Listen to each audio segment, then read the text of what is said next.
Buenos días, Dios les bendiga. Estamos aquí en nuestro seminario Buen Comienzo. Te doy la bienvenida a esta primera lección, este primer día. Como tú sabes, ya pues esta grabación la tuve que hacer fuera del en vivo que tuvimos el día de ayer viernes, pero aquí vamos a tener toda la lección. Para la próxima vez, Dios mediante, no esperamos no tener problemas para la grabación, así que va a ser en vivo. Mientras tanto, y ya entrando en materia, como dicen, vamos a orar, vamos a tomar este tiempo para ponerlo bajo la dirección de nuestro Padre Celestial y te pido que inclines tu rostro y puedas acompañarme en esta oración. Amado Padre Celestial, Creador de los cielos y de la tierra, tú que eres el Rey soberano, dueño de todo, por quien todo existe y creador de todas las cosas, de lo visible y de lo invisible. Para ti es la gloria y la honra, la alabanza. Y en esta hora tus hijos estamos aquí reunidos con el único y exclusivo propósito de ser ministrados a través de tu palabra, de manera que nuestras vidas puedan seguir fortaleciéndose, animándose y creciendo para la honra y gloria de tu nombre. Te ruego por la vida de cada uno de mis hermanos que están allí conectados, escuchando este video. Y Padre, ayúdanos a tener corazones humildes, receptivos, para que tu gracia, tu obra, se desarrolle en nuestras vidas sin estorbo. Gracias por tu misericordia y tu fidelidad en Cristo Jesús. Amén. Bien, mis amados hermanos, vamos a comenzar entonces con nuestro seminario. Y déjame poner por aquí, comenzar a colocar aquí. Vamos a comenzar hoy, como ustedes lo tenían en sus guías, por el tema salvados por Dios, ¿verdad? Salvados por Dios. Allí pueden encontrar entonces que nuestro buen comienzo empieza con esta lección. Ahora, si te das cuenta, allí en la publicidad y en la lámina que ves de fondo de esta presentación, ves a un atleta allí puesto, listo para el arranque, ¿no? Preparado para arrancar la carrera.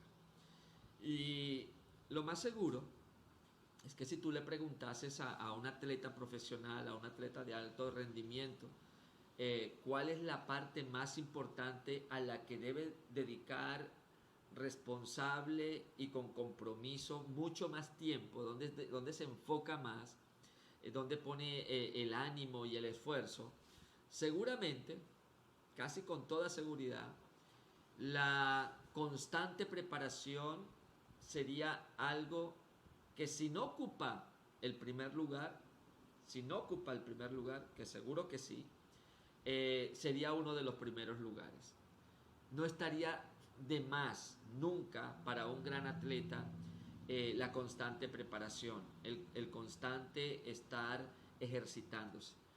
Nosotros los creyentes no somos atletas de alto rendimiento físicamente hablando, o por lo menos no todos, habrá los que sí lo son. Sin embargo, estamos en una carrera de alto rendimiento, estamos en una carrera de por vida. Es una carrera espiritual, una carrera en la que nosotros corremos desde que hemos nacido de nuevo y cuyo final, dice la Escritura, que otorga una corona si es que corremos fielmente. Así que es importante también que nosotros podamos recordar que todo lo que necesitamos para comenzar esta carrera, todo lo que necesitamos para correr bien, todo lo que necesitamos para terminar esta carrera victoriosos, hallados fieles, todo lo recibimos de nuestro Señor Jesucristo. Es una de las formas con las que Él nos anima, es una manera en la que Él nos fortalece y a través de la cual nos está preparando constantemente para que esa carrera sea corrida de la mejor manera. Y lo hace, nos capacita, nos prepara a través, por medio de su palabra, ¿verdad? Su palabra que es viva, que es eficaz, que es más cortante que toda espada de dos filos y que encontramos allí en la Biblia, en esa Biblia que tú debes tener allí contigo.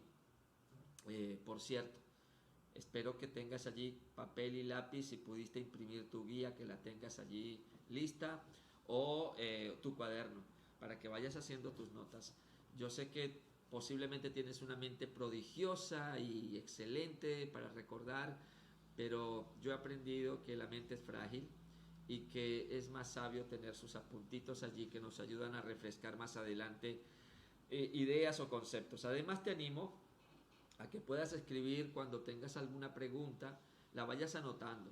Puede ser que se responda a medida que avanzamos o puede que no. Si no, pues yo te animo que al finalizar puedas mandarme un WhatsApp hablándome de tu duda o tu pregunta y con gusto pues veremos para responderla. ¿Ok?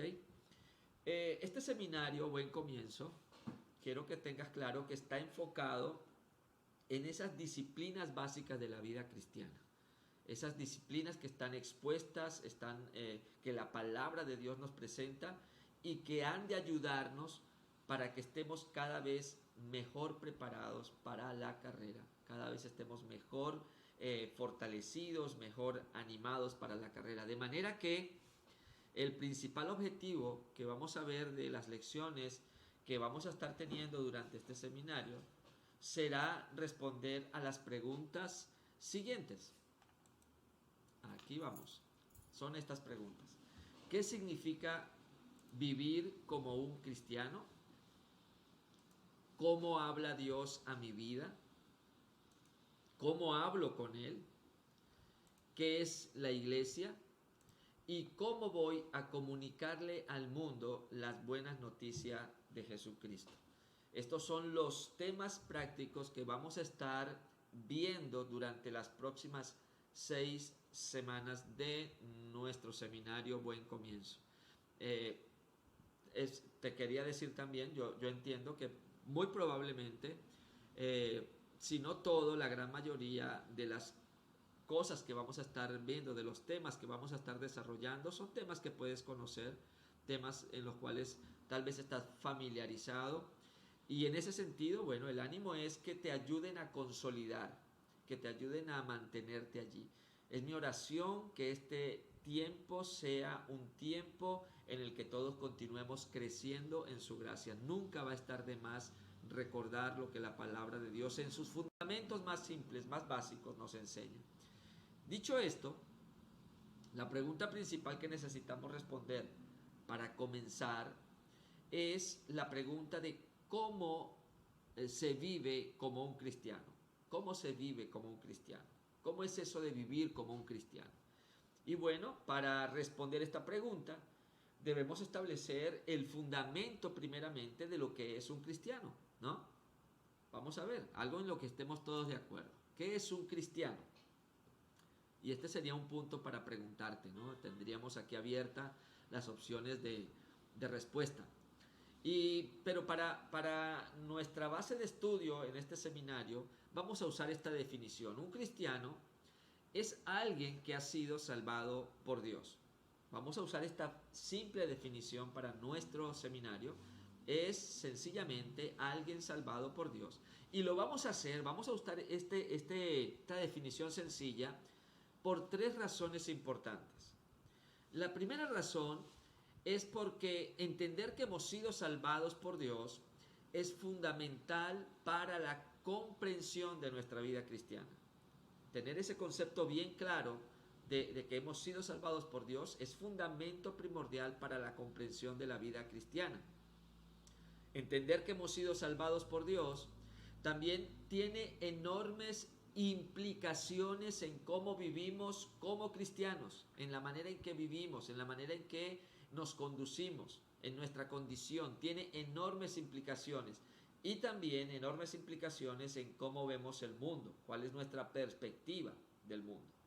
Así que esa sería la segunda. Y la tercera razón de entender que hemos sido salvados por Dios es porque nos da una adecuada, una correcta comprensión de la gracia de salvación. Y esto, hermanos, nos debería ayudar a tener las motivaciones correctas, la confianza necesaria para vivir una vida piadosa, una vida para la gloria de Dios. Así que el hecho de que Dios nos salva de principio a fin es algo que nosotros tenemos que tener muy claro, y que muy probablemente sea algo muy familiar para la mayoría de nosotros aquí. Así que aunque esto es muy familiar y muy claro, no basta con eso. No significa que no deberíamos meditar una y otra vez en esa maravillosa verdad. Deberíamos traer a memoria, porque realmente fortalecer nuestra fe en el sentido de esa gran verdad de que hemos sido salvados por la gracia de Dios, algo exclusivamente de Él y que ha dependido de Él, pues es lo que nos va a permitir también avanzar en una base sólida, una base muy correcta, y es lo que vamos a estar desarrollando en esta lección de hoy.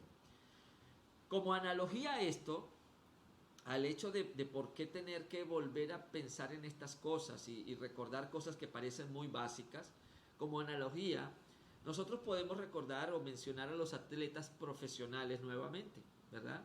Vemos cómo ellos tienen un entrenamiento, una preparación.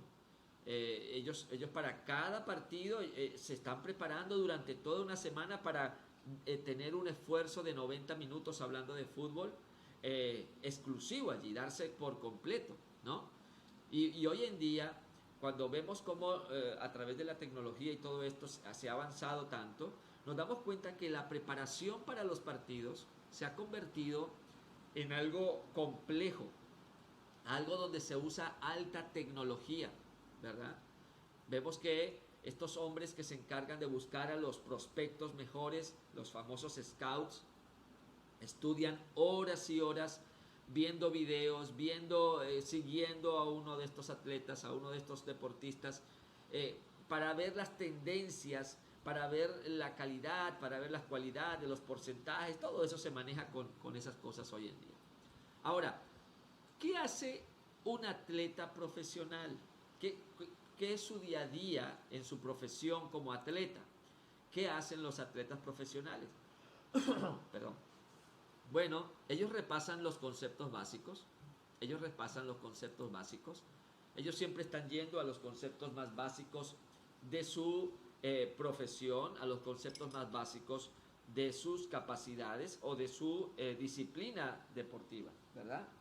Así, por ejemplo, un jugador de béisbol siempre, aun cuando estuvo desde las pequeñas ligas, desde los chiquitines jugando béisbol, siempre, aún de profesional, va a seguir aplicando esas mismas prácticas, esas mismas rutinas que vivieron o en las cuales se desarrollaron cuando estaban en las ligas infantiles.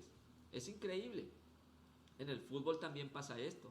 Usted va a un entrenamiento de un equipo de fútbol profesional y va a conseguir lo que posiblemente vería en una escuela de fútbol de menores, pero a otro nivel, obviamente. Entonces, se trata de que hay toda una entrega a repasar esos conceptos básicos y no dejar que se vayan, y más bien ir creciendo en esos conceptos básicos. Y no me voy a extender mucho más con esta analogía, obviamente, porque creo que el punto puede ser claro para ustedes. El punto es que de una manera similar nuestra vida cristiana, nuestra vida como creyentes, necesita estar volviendo a los principios básicos una y otra vez. Necesitamos recordar, tenemos que tener en cuenta que vivimos en un mundo que nos bombardea mucho más de ideas y conceptos que no tienen que ver con la verdad fundamental de nuestra fe, y en ese sentido necesitamos entonces estar refrescando eso. Hoy queremos saturarnos con esas verdades. Hoy queremos que esa realidad de la gracia de Dios para con nosotros podamos explorarla de una manera tal que esas verdades fundamentales penetren y envuelvan nuestros corazones. Ese es el propósito. Que estemos envueltos de esas verdades, repletos de ellas. Ahora, ten presente esto. La palabra de Dios no está para satisfacer nuestras necesidades de curiosidad, para satisfacer nuestra curiosidad. Tampoco está para amoldarse a nuestra manera de vida. Para eso no está la palabra de Dios. Todo lo contrario. La palabra de Dios, siendo útil para enseñar, para redarguir, para corregir, para instruir en justicia, nos equipa, nos prepara para ser perfectos. Dice ahí en 2 de Timoteo 3, 16, 17, ¿verdad? Para ser perfectos y estar preparados totalmente para toda buena obra, para todo lo que Dios ha dispuesto para que sus hijos lleven a cabo. De manera que, en lugar de que la palabra de Dios se amolde a nosotros, ¿verdad? Nosotros hemos de amoldarnos a ella. Y en este sentido te animo a que cuando vayas a la Escritura, a cuando veamos conceptos de la palabra de Dios, puedas tener un corazón dispuesto a ser confrontado a veces en ideas que tenemos de cosas que no hemos profundizado y a ser enseñado, a que nos moldee ella a nosotros y no nuestros preconceptos a ella. Yo me he encontrado, de hecho, en mi propia vida muchas veces luchando con esos preconceptos, luchando con tener gozo, luchando con tener seguridad o motivación adecuada, luchando con el orgullo, ¿verdad? O con lo que sea realmente. Pero al final de cuentas son justamente estas verdades fundamentales, estas verdades simples, como el saber que Dios solo nos puede salvar, Él solamente nos puede, Él es el único que pudo haberlo hecho. Son estas verdades las que me dan bienestar, esperanza y me fortalecen para seguir adelante. Esa es la verdad. Yo espero, amado, que encuentres en estas 7 lecciones sobre estos fundamentos de la fe cristiana la forma de realmente aumentar tu amor, de aumentar tu fe en nuestro Salvador. Ese es mi anhelo, ese es mi deseo. En la clase de hoy vamos a ver o vamos a tomar en cuenta, espero que podamos encontrar lo siguiente. Vamos a refrescar los fundamentos que nos permiten la comprensión de la obra de Dios en la salvación. Vamos a recordar también cuál es nuestra condición apartados de Cristo, cuál es esa condición de la que fuimos salvados. Y tercero, vamos a ver, a reconocer la acción de Dios y sus propósitos en la salvación. ¿Ok? Y permíteme tomarme un traguito aquí de té para la garganta. Bien. Cuando tenemos claro en nuestra mente, cuando tenemos un entendimiento claro de la obra de Dios en la salvación y de nuestra condición apartado de Dios con la que nosotros nacemos, cuando eso está claro en nosotros, esto definitivamente nos va a ayudar a que podamos vernos a nosotros mismos como somos, sin filtros, a crecer en nuestro amor a Dios también, cuando entendemos, wow, Dios se fijó en mí siendo lo que yo era, o lo que soy, porque realmente somos pecadores. Y también nos ayuda a considerar ese amor de nuestro Dios por su acción y propósito con el cual Él nos ha salvado. Ese es el ánimo de este tiempo que vamos a tener el día de hoy, de manera que, como dijo el apóstol Pablo en Romanos capítulo 12, versículo 3, nadie vaya a tener un concepto de sí más alto que el que debe tener, sino más bien piense de sí mismo con moderación, según la medida de fe que Dios le haya dado. Que el Señor nos ayude en esto, en esta lección, en este tiempo. Bien, vamos a hablar un poco de lo que es la comprensión de la obra de Dios en la salvación. Cuando lees en Efesios, o en Tito, o en cualquier otra epístola, cuando ves a los autores de las epístolas escribiendo a nuestros hermanos de la época, ¿verdad? Ellos quieren allí que los cristianos comprendan el milagro de la salvación. Vemos claramente cómo en la mayoría de esas cartas, hay un deseo, una intención de que se comprenda el milagro de la salvación. Y por eso primero les recuerdan a aquellos a quienes les están escribiendo dos importantes aspectos. El primer aspecto que vemos recordado allí en esos escritos que vamos a estar viendo en un momento es cómo vivieron apartados de Cristo, cómo eran sus vidas antes de ser salvados. Y el segundo aspecto, lo que merecen por estar apartados en esa condición. ¿Sí? Esas son las dos cosas que vemos allí. Vamos a estar indagando en ellas en un momento. Y entender estas dos cosas son esenciales para entender la gracia de Dios, para entender el milagro de nuestra salvación. Sin el entendimiento de estas dos verdades, sería imposible que tú y yo pudiésemos haber sido salvados. Para nuestros fines en esta lección, quiero destacar dos descripciones que en este caso el apóstol Pablo va a mostrarnos de manera muy clara cuál es nuestra impotencia espiritual delante de Dios. A través de esas dos descripciones, el apóstol Pablo nos muestra eso. ¿Cuál es nuestra impotencia espiritual delante de Dios? Y en este sentido, vamos a ver entonces un par de pasajes que nos ayudan a comprender esta verdad de la que estoy hablando. La primera descripción la vamos a encontrar en Tito capítulo 3, Tito capítulo 3, versículo 3, que dice así: porque nosotros también éramos en otro tiempo insensatos, rebeldes, extraviados, esclavos de concupiscencias y deleites diversos, viviendo en malicia y envidia, aborrecibles y aborreciéndonos unos a otros. Para resumir aquí la descripción que Pablo está haciendo de ti, bueno, y de mí también, antes de nuestra conversión, vamos a ver lo siguiente. Pablo describe a los cristianos antes de la conversión como necios y desobedientes hacia Dios, obviamente, como engañados, como esclavos del pecado, como seres en guerra unos con otros, odiando y siendo odiados. Esa es la hermosa descripción que da Pablo de nuestra condición antes de ser salvados.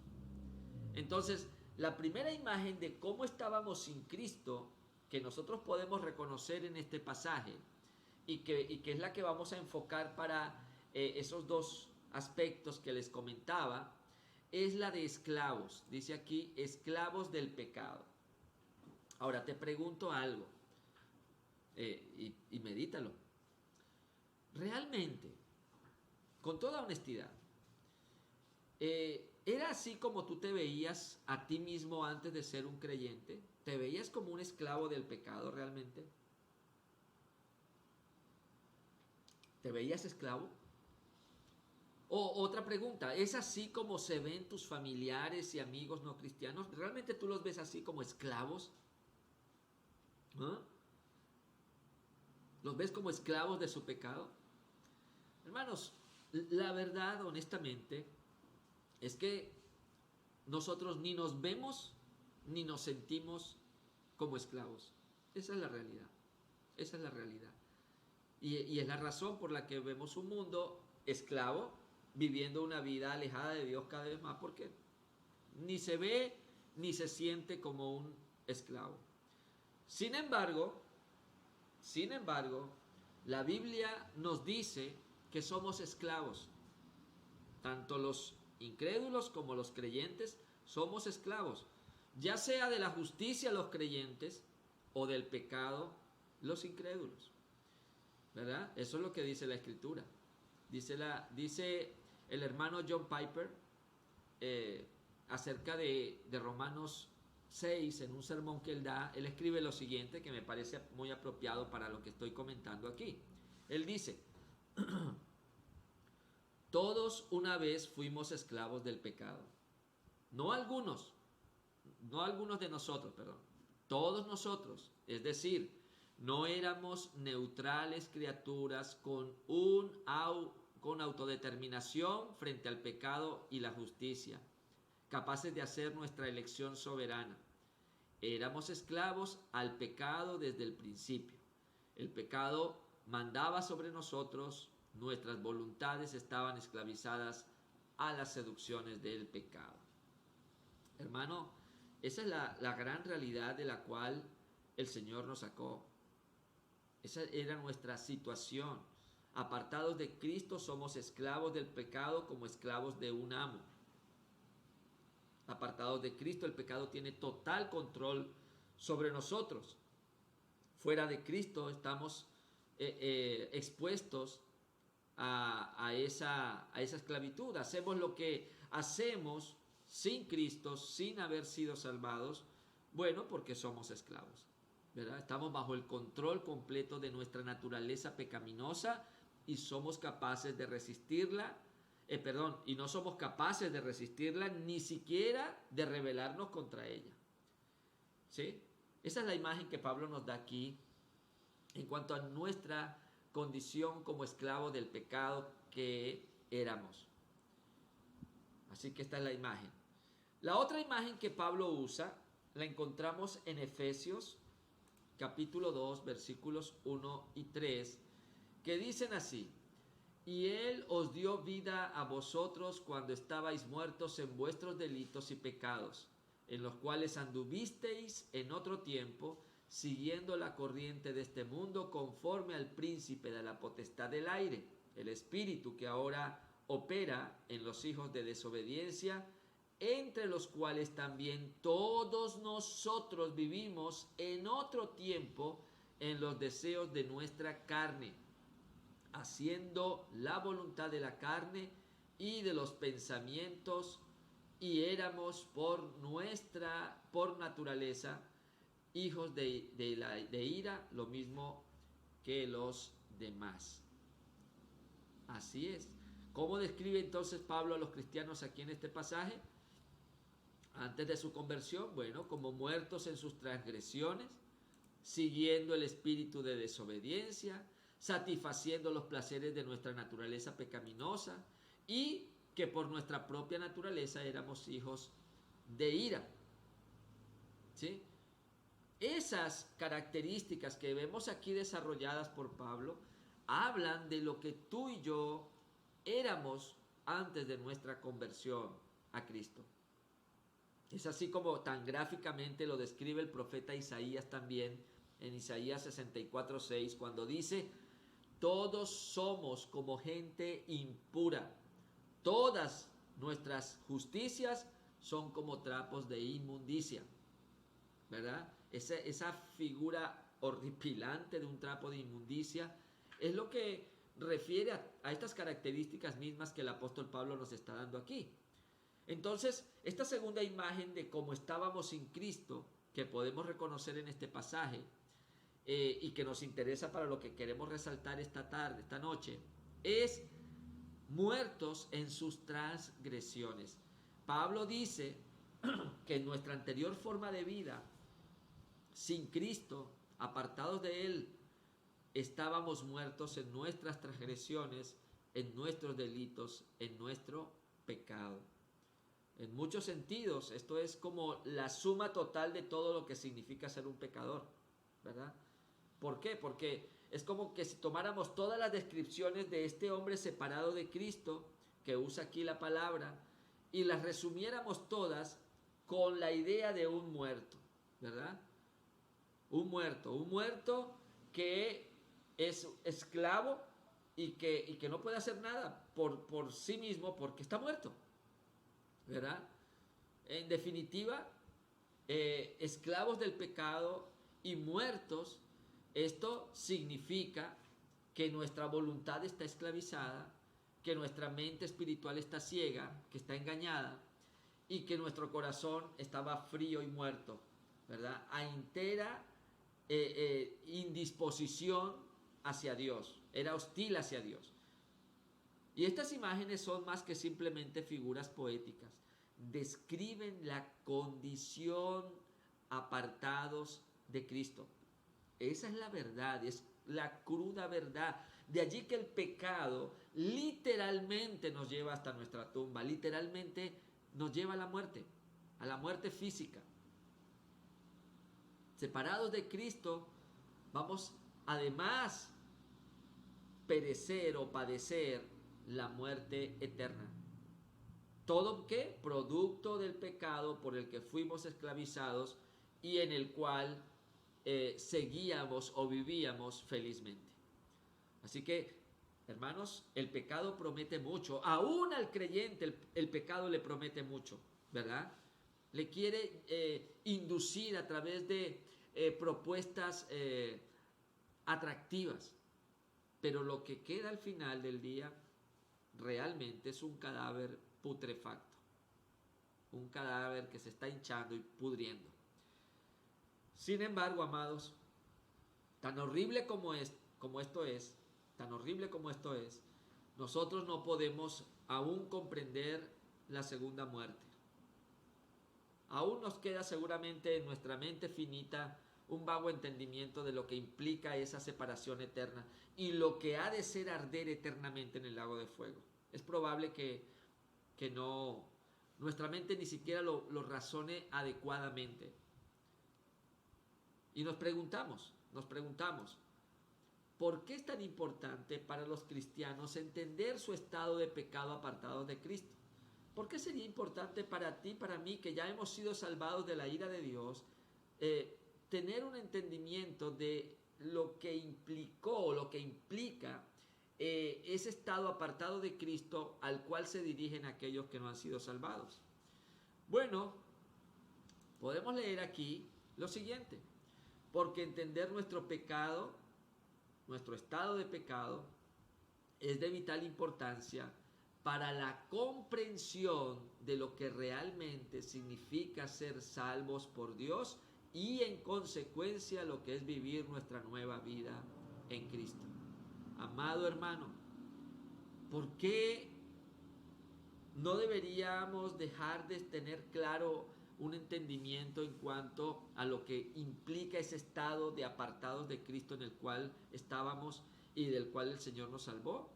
Es porque nos ayuda a valorar, a darle un sentido mucho más fuerte y más valioso a esa maravillosa salvación que Dios nos dio. Nos ayuda a apreciar esa salvación de una mayor manera y en consecuencia también nos ha de animar a perseverar en nuestra nueva vida en Cristo. Y esto nos lleva a la segunda parte de nuestra lección del día de hoy. Y es el reconocimiento de que la salvación es una obra iniciada por Dios, lograda por Dios y según los propósitos de Dios. Piensa en esto, piensa en estas preguntas. ¿Quién más podría haber iniciado este milagro en tu vida? ¿Verdad? ¿Quién más?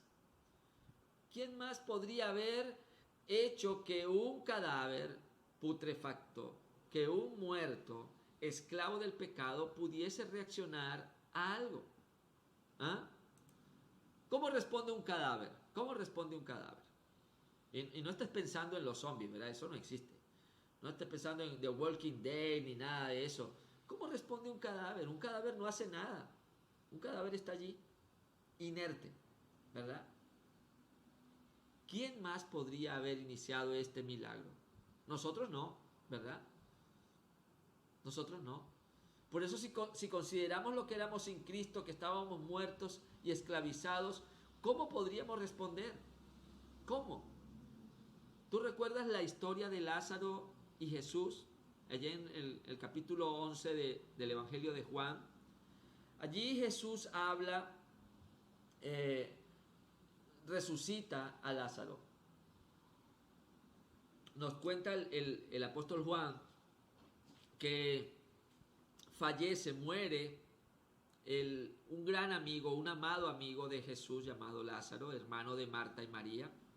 Y cuando es avisado de que está muy mal, que está muriendo, Jesús decide esperar un tiempo antes de dirigirse hacia su casa, allá en Betania.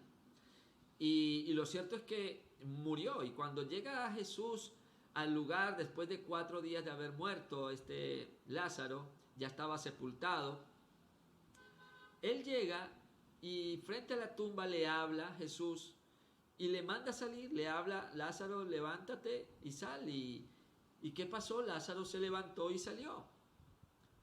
Lázaro no se encontró con Jesús a mitad del camino. Jesús no le dio a Lázaro instrucciones sobre la forma de cómo ayudarse para que después Jesús le ayudara a levantarse a sí mismo de entre los muertos. No. Jesús habló y su llamado fue eficaz. Fue eficaz.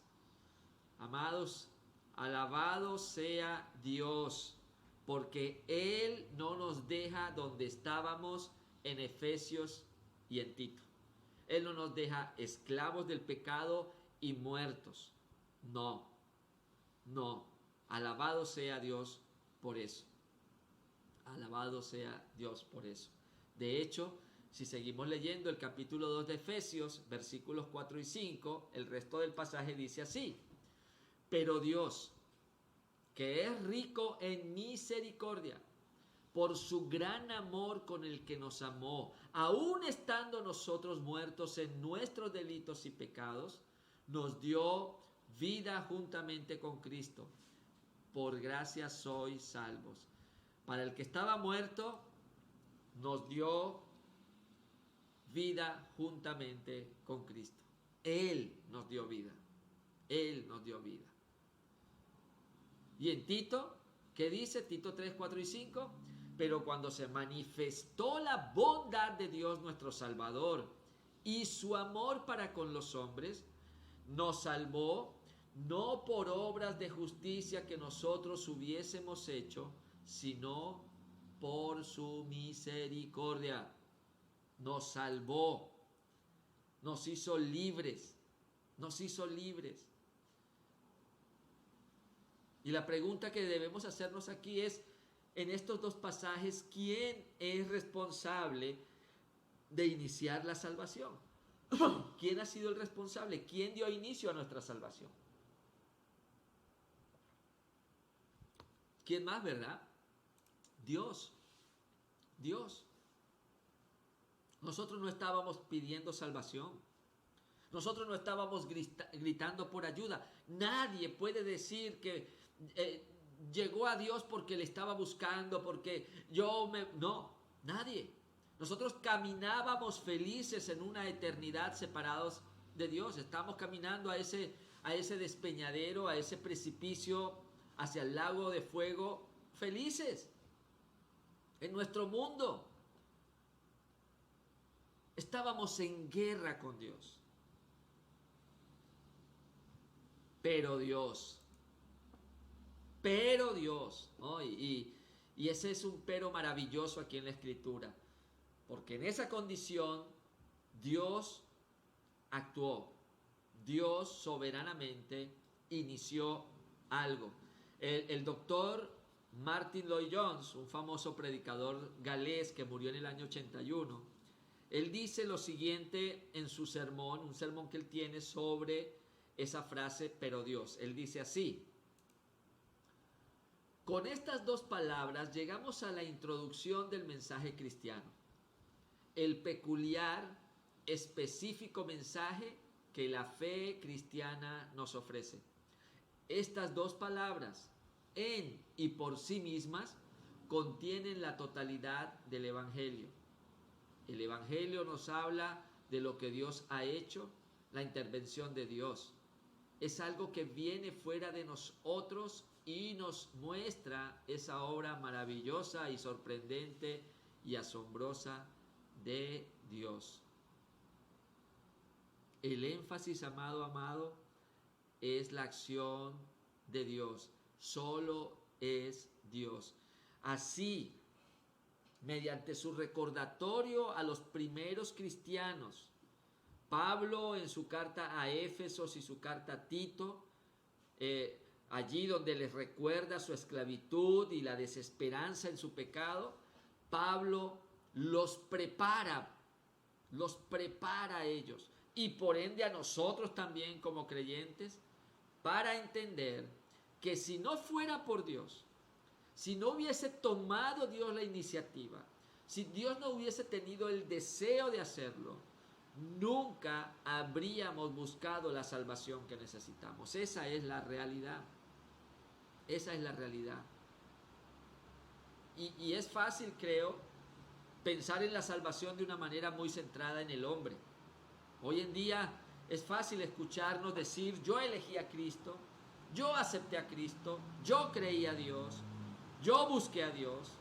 Es fácil hacer esto, y es fácil hacerlo porque en parte, en un nivel bíblicamente cierto, esto es verdad. Esto es verdad. Hay una acción que tuvimos o sobre la cual tuvimos que responder nosotros.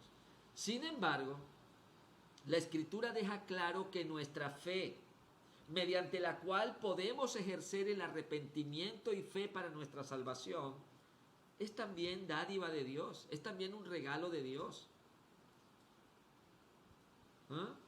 Es solamente de manera directa, un regalo de Dios, dependiente de que Dios nos dé el entendimiento que necesitamos.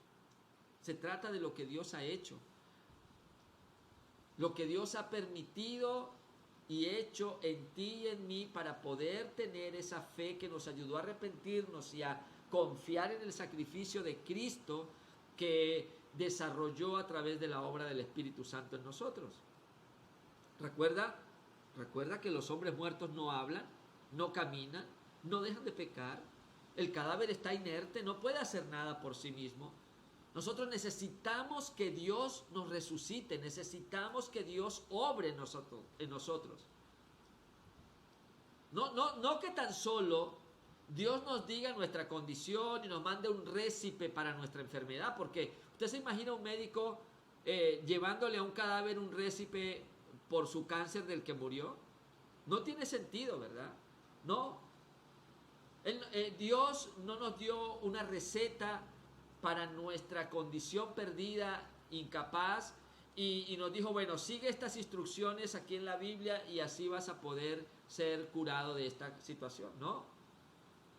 Nosotros tuvimos que ser levantados de entre los muertos. Necesitamos nacer de nuevo. ¿Recuerdan las palabras de Jesús a Nicodemo? En Juan capítulo 3, versículo 3, Él le dice: de veras te aseguro, le dice a Nicodemo Jesús, de veras te aseguro que quien no nazca de nuevo, quien no vuelva a nacer, no puede ver el reino de Dios. Tiene que nacer de nuevo. Ahora, esto no significa que vamos a esperar nosotros como pecadores pasivamente que Dios nos levante o que tengamos allí una pasividad en la cual no hay ninguna responsabilidad nuestra. Por el contrario, nosotros estamos llamados a responder a la voz de Dios en fe. Esa fe que Él mismo nos provee y que acompaña la obra de arrepentimiento que produce el Espíritu Santo en nosotros. Pero es su obra. Él lo hace. De hecho, cuando nosotros vemos en Marcos capítulo 1, versículo 15, encontramos las primeras palabras de Jesús en cuanto a eso. Él lo primero que dice, las primeras palabras que registra Marcos de Jesús son un llamado ¿a qué? Dice: arrepentíos y creed las buenas noticias. Un llamado a arrepentirse y a creer. ¿Sí? Y todo esto movido por la decisión de Dios de proveer la salvación que nos ha dado en Cristo. Por otra parte,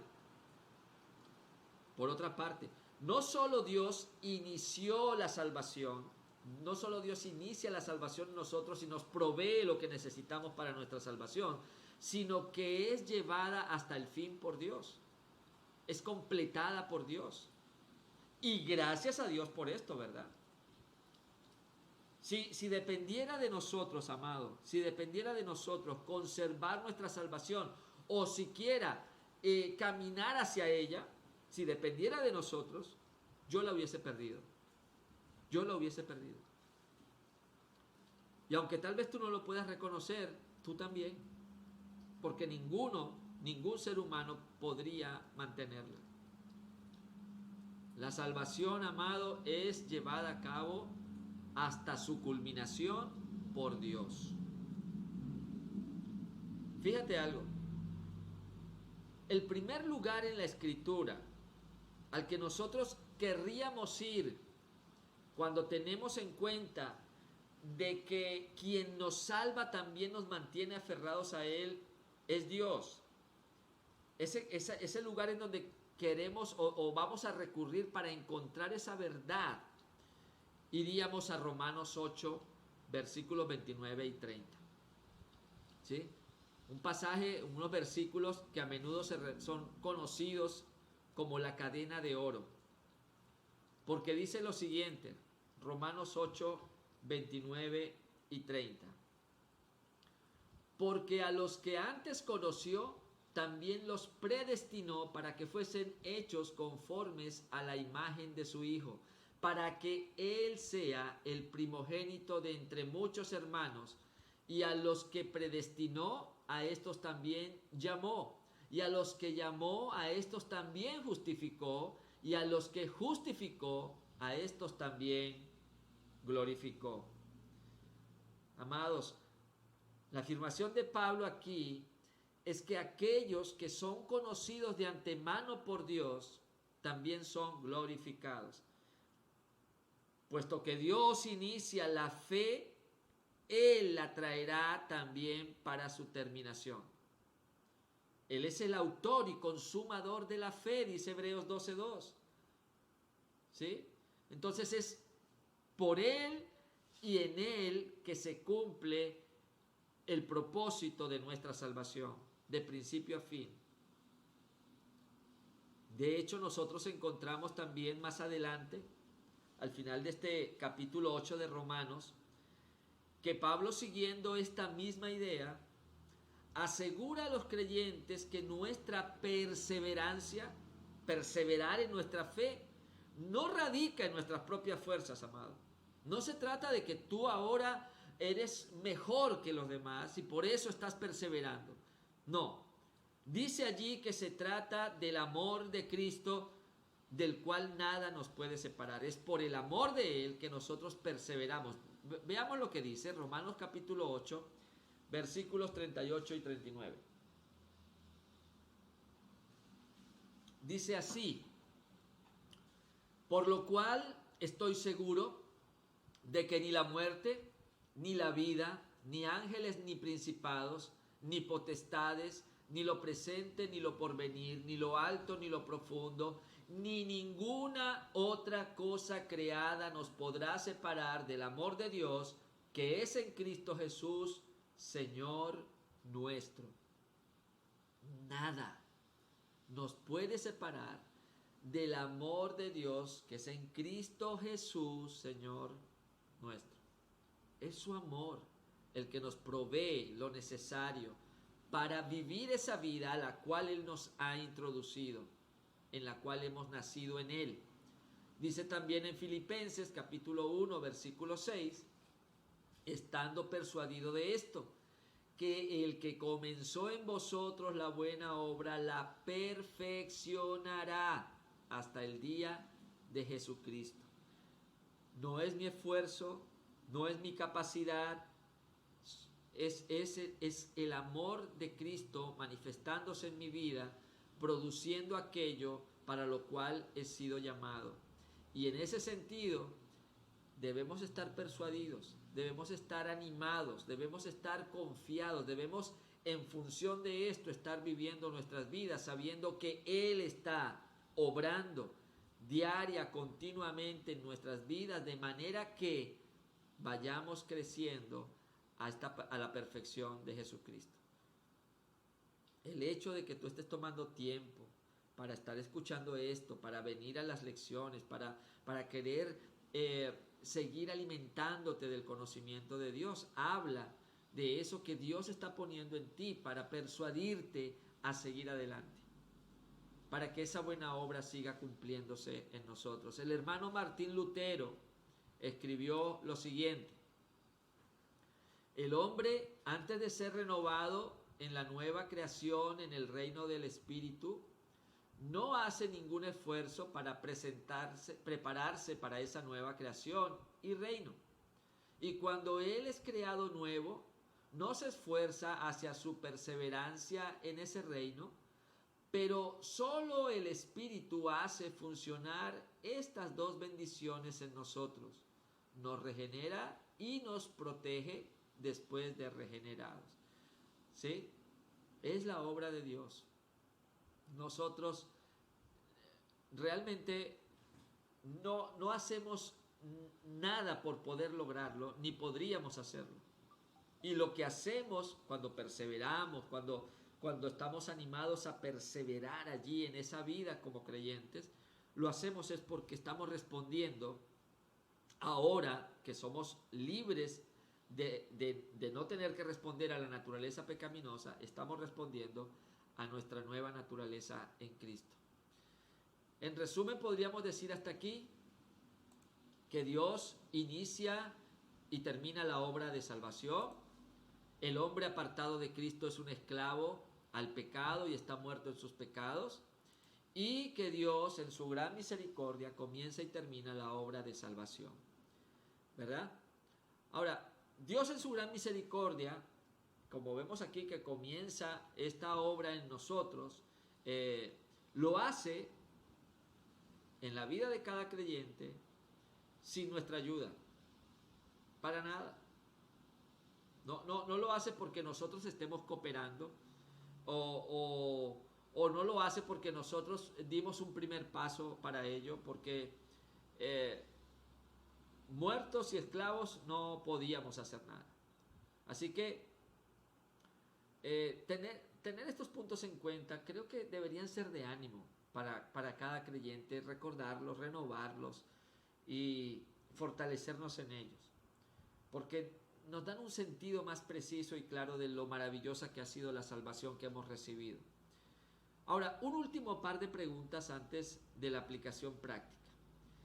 Y son muy importantes este par de preguntas. ¿Por qué Dios nos salva? ¿Y cuál es su motivación? ¿Por qué lo hace?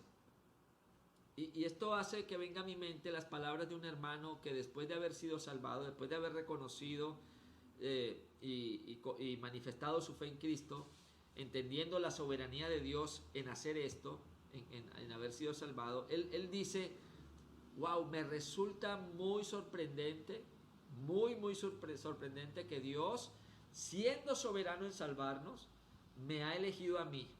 Me parece increíble, porque la verdad es que yo no puedo dejar de preguntarme por qué me elegiría a mí si yo no me hubiese elegido, ¿no? Y sinceramente, esta debería ser nuestra pregunta. Esta debería ser: ¿qué motiva a Dios a salvar a los pecadores y enemigos de Él? ¿Qué motiva a Dios a que te haya salvado a ti, a mí? Esa debería ser nuestra pregunta.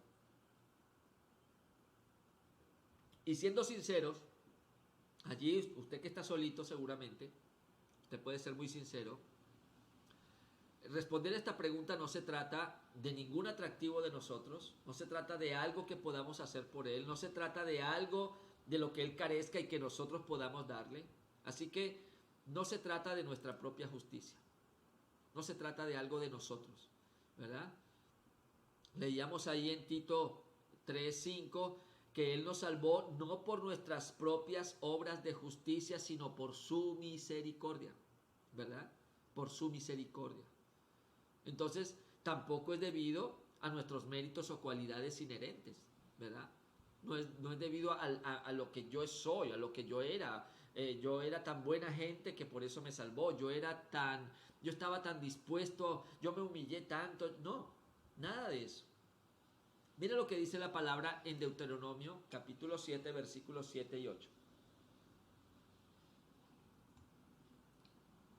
Dice la palabra de Dios así: no por ser ustedes más que todos los pueblos, os ha querido Jehová y os ha escogido, pues vosotros erais el más insignificante de todos los pueblos, sino por cuanto Jehová os amó y quiso guardar el juramento que juró a vuestros padres, os ha sacado Jehová con mano poderosa y os ha rescatado de servidumbre, de la mano de Faraón, rey de Egipto.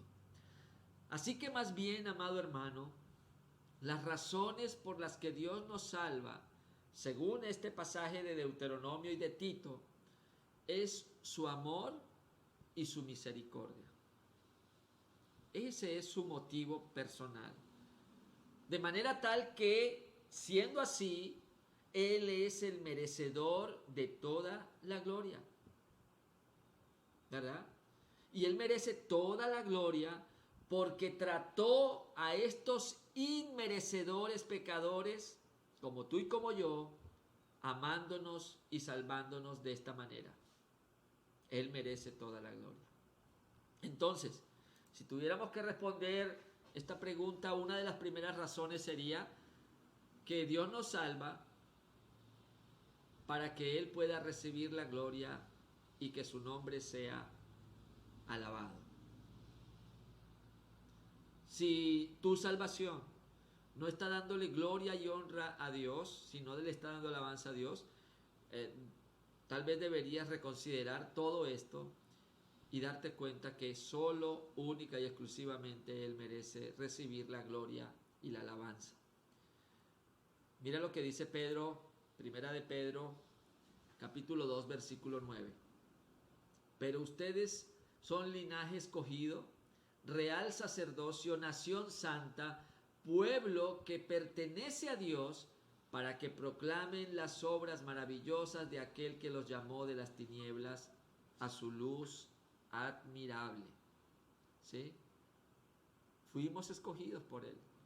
Él, por su propio deseo, Él fue el que nos llamó, Él nos escogió, a Él pertenecemos. Efesios capítulo 1, versículos 13 y 14. En Él también ustedes, cuando oyeron el mensaje de la verdad, el evangelio que les trajo la salvación y lo creyeron, fueron marcados con el sello que es el Espíritu Santo prometido.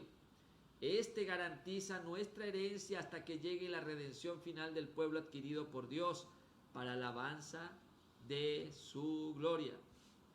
Y estos versículos, amados, marcan, subrayan la centralidad de Dios en la salvación. La centralidad. Cuanto más nosotros nos fijamos en las Escrituras, nosotros tenemos que ver claramente reflejada esa centralidad de Dios en la salvación. Amado, yo te tengo una noticia, no sé, pero no desanimarte con esto, pero no vamos a recibir ningunas palmaditas en la espalda por creer. Oh, qué bien lo has hecho, creíste. Qué bien lo has hecho, te arrepentiste. Qué bien lo estás haciendo en perseverar. No, nada de eso. Dios recibe toda la gloria porque todo de principio a fin es por Él, en Él y para Él. ¿Verdad? Así que, en segundo lugar, ¿por qué Dios nos salva? Dios nos salva porque Él quiere. Porque Él quiere. Le ha placido. Es su deseo. Lo deseó así. Mira lo que dice 2 de Timoteo capítulo 1 versículo 9. Pues Dios nos salvó y nos llamó a una vida santa. No por nuestras propias obras, sino ¿por qué? Sino por su propia determinación y gracia. Por su propia soberanía, su propio deseo, su santo deseo. Nos concedió este favor en Cristo Jesús antes del comienzo del tiempo. ¿Te das cuenta? Dice también en Efesios capítulo 1 versículos 4 y 5. Dios nos escogió en Él antes de la creación del mundo para que seamos santos y sin mancha delante de Él. En amor nos predestinó para ser adoptados como hijos suyos por medio de Jesucristo, ¿según qué? Según el buen propósito de su voluntad. Dios hace lo que quiere. Él es soberano. Y aunque suene feo, porque no suena bien cuando tú dices Dios hace lo que se le da la gana, aunque en un sentido es verdad esto, lo que pasa es que cuando lo decimos así suena como cuando nosotros hacemos lo que se nos da la gana. El tema es que yo digo, no, yo hago lo que se me da la gana, y cuando estoy diciendo esa frase estoy cargado de un montón de errores y de pecado, de orgullo y todas esas cosas, ¿verdad? Porque soy un pecador, porque soy imperfecto. Pero cuando Dios hace lo que Él quiere, no está haciendo solamente lo que se le da la gana así nada más, sino que está haciendo su santa y perfecta voluntad, que es de mucho consuelo. Porque eso que Él hace como Él lo quiere, está cargado de amor, de bondad y de todos sus atributos allí en perfecta sintonía. Así que Él tiene sus propósitos y hace como Él quiere. Y no siempre vamos a comprender esos propósitos. ¿Por qué me salvó a mí? No lo sé. No sé por qué me salvó, porque no lo merezco, porque seguramente si yo viera el estándar de vida moral de otros, yo podría haber dicho, no, este merece más ser salvado que yo, pero eso solo me habla de que no hay merecimiento alguno delante de Dios para nuestra salvación, y que es su bendita gracia, maravillosa gracia, la única que provee esto para aquel pecador que responde en arrepentimiento y fe a su llamado. Y esa respuesta también depende de Él, que nos da esa fe. Así que si eres creyente, como seguro lo eres, entonces conoces a Dios. Y como conoces a Dios, la pregunta es, ¿por qué te salvó? Pregúntatelo, Señor, ¿por qué me salvaste? Pero cuando estés haciendo esa pregunta, responde de inmediato, sí lo sé, Padre, para tu gloria y según tu buena voluntad. Y en ese sentido debemos responder a esa salvación que nos ha dado. Un breve resumen de lo que hemos visto el día de hoy. Apartados de Cristo, estamos esclavizados y muertos al pecado. Eso creo que es algo que tenemos que tener claro. Dios inicia y termina la obra de nuestra salvación. Sus razones para hacerlo, para salvarlos, no se basan en nuestra justicia, preferencias o cualidades, sino según sus propósitos, su voluntad y placer. ¿Ok? Ahora vamos a ver una aplicación, y hay dos preguntas aquí que en la clase en vivo tuvimos oportunidad de dividir unos grupos y responderlas. Yo voy a ir directo por cuestión de que no podemos obviamente hacer otra cosa. Entonces tenemos la primera pregunta: ¿por qué el comprender que somos salvados por Dios ha de producir humildad en nosotros? Bueno, si hemos estado considerando lo que hemos visto en este tiempo, no hay nada que presumir. No hay nada en cuanto a nuestra salvación y en nuestra vida práctica como creyentes, no hay nada en lo cual nosotros podamos presumir. Por ejemplo, cuando vemos en Romanos capítulo 11, versículo 6, si nosotros pudiésemos presumir en cualquier manera en algo relacionado con nuestra salvación, pues la gracia ya no se llamaría gracia. Así que comprender esto nos ayuda a tener humildad, saber que no somos merecedores. Mi concepto personal, mi ilustración gráfica de esta verdad es verme como una cucaracha que lo único que merece es ver la suela del zapato aplastándola. Eso es lo único que merezco. Así que cualquier cosa que haya en mi vida es la gracia de Dios y su salvación, obviamente, es esa maravillosa gracia manifestada, esa maravillosa muestra de su amor manifestado allí. La segunda pregunta de aplicación es: ¿cómo entender esto te ayuda a tener seguridad sobre tu salvación? ¿Cómo entender estas verdades en cuanto a nuestra condición de la que fuimos librados, en cuanto al hecho de que Dios de principio a fin es el actor y productor de nuestra salvación? ¿Cómo me ayuda a tener seguridad? Bueno, para muchos cristianos la seguridad de la salvación es un gran problema, ¿verdad? Hay un gran problema, hay una lucha mental allí a veces en este sentido, y a menudo esto puede ser un obstáculo para el crecimiento espiritual. Yo tengo una idea aquí que quiero que podamos, más o menos una explicación que quizás nos ayude a ver más claramente esta seguridad que debemos tener. Hay dos formas principales de considerar nuestra salvación. Una es esa certeza subjetiva de nuestra salvación. O sea, esa certeza subjetiva es la que nosotros tenemos cuando miramos nuestra vida, cuando nosotros nos examinamos a nosotros mismos, probamos nuestra fe, vemos cómo estamos actuando en amor por Dios, cómo actuamos en amor con los que nos rodean, cuál es el fruto que está en nuestra vida que da testimonio de que somos cristianos. Eso que tú puedes, tú personalmente, no los demás, tú mismo, tú puedes ver en tu vida, ¿no? El punto con esta certeza subjetiva es que es común, inclusive para los santos más fuertes, que lleguemos a atravesar periodos de duda acerca de la salvación. Porque tal vez caemos en alguna situación de pecado, de desobediencia, y nos confunde la idea de que ¿por qué sigo haciendo esto? ¿Por qué me pasa esto? ¿No? Y aunque todas las flechas, todas las indicaciones apuntan a la salvación, está la duda muchas veces y hay gente que puede llegar a dudar de esa salvación. Ahora, ¿qué hacer en estos casos? Bueno, en estos casos es importante que nosotros podamos poner nuestra mirada en la base sobre la cual realmente se sostiene nuestra salvación. Nuestra salvación no se sostiene en nuestra certeza subjetiva, ¿verdad?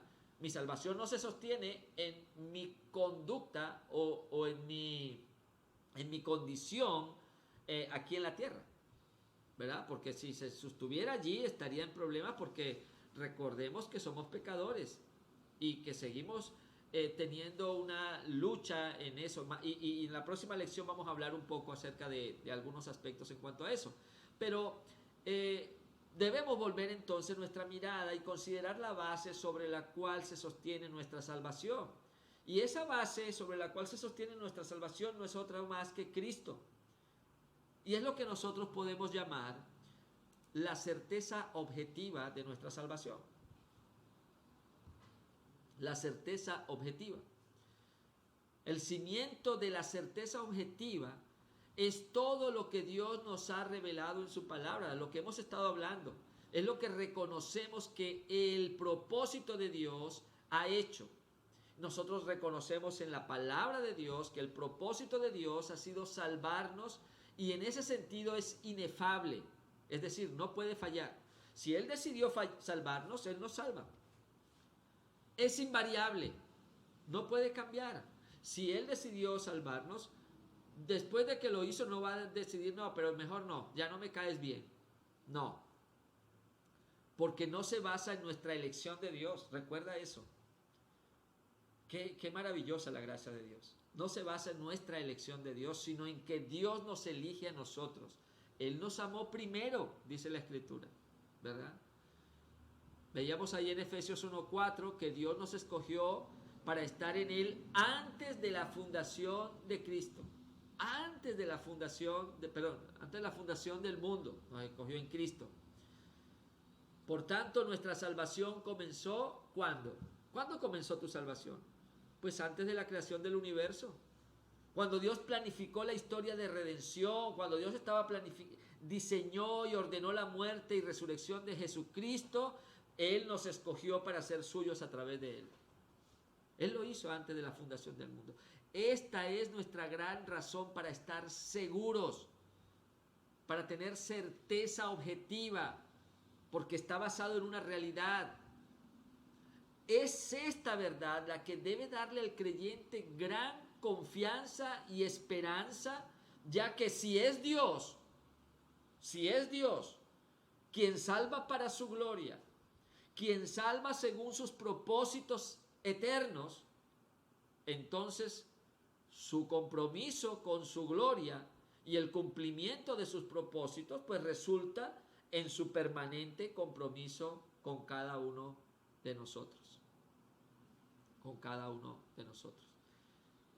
Y amado mío, este hecho, el que sea lo que Dios ha determinado es algo que nos debe dar más que confianza, porque dice en Isaías 48, la hierba se seca y la flor se marchita, pero la palabra de nuestro Dios permanece para siempre. Números capítulo 23, versículo 19, Dios no es hombre para que mienta, ni hijo de hombre para que se arrepienta. Él dijo y no hará, habló y no se ejecutará. Amado, la verdad de que somos salvos por Dios de principio a fin debería ser una ayuda tremendísima para nuestra confianza, para nuestro ánimo, para perseverar en esta carrera que tenemos por delante. Debería serlo.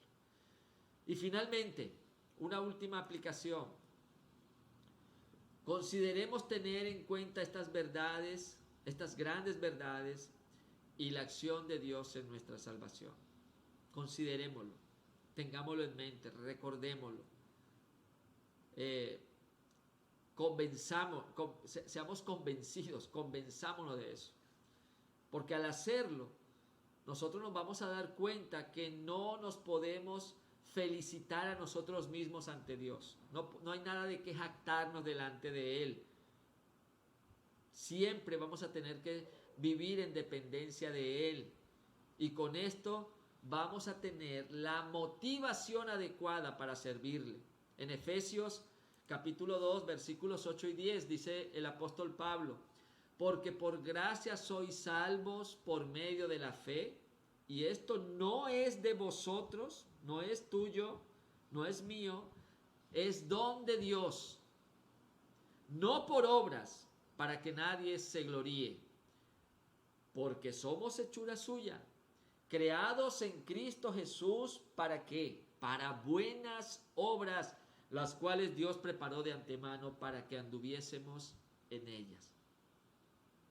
Es claro aquí que las obras no son la razón de nuestra salvación, sino más bien un reflejo de quiénes somos en Cristo, quiénes somos en Él. Y esto, amado, debería cambiar nuestros motivos, nuestra percepción, nuestro anhelo, nuestro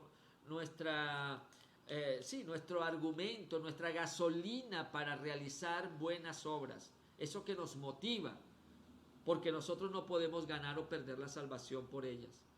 Así que somos libres de amar a Dios porque Él es y desea ser glorificado. Él es a quien debemos toda la gloria por todo lo que somos y hemos de ser en la eternidad. Así que Dios puede ser alabado por nosotros y amado por nosotros en toda libertad por quien Él es, y porque deseamos verlo glorificado en nuestras vidas a través de lo que hacemos, a través de nuestra conducta, a través de nuestra vida, de nuestras acciones, de nuestra condición.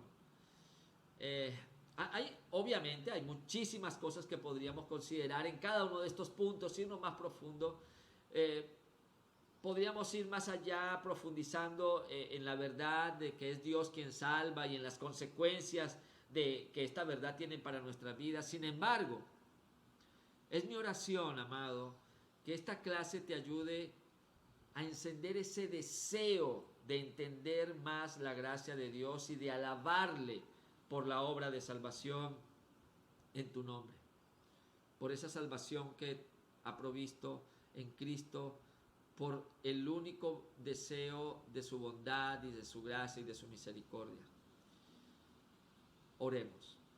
Padre amado, gracias te doy por este tiempo, por tu misericordia, tu cuidado, tu gracia.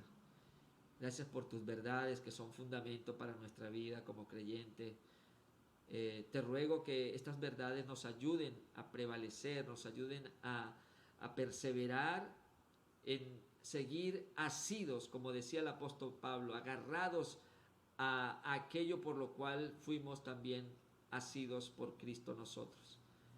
Que nuestra vida sea una vida que te refleje, una vida que te manifieste.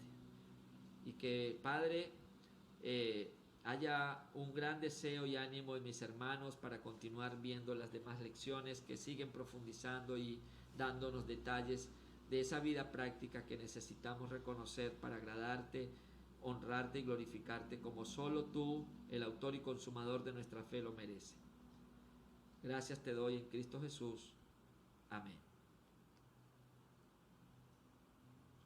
Bien, mi amado, te recuerdo que la próxima semana vamos a estar viendo la lección de viviendo en los caminos de Dios.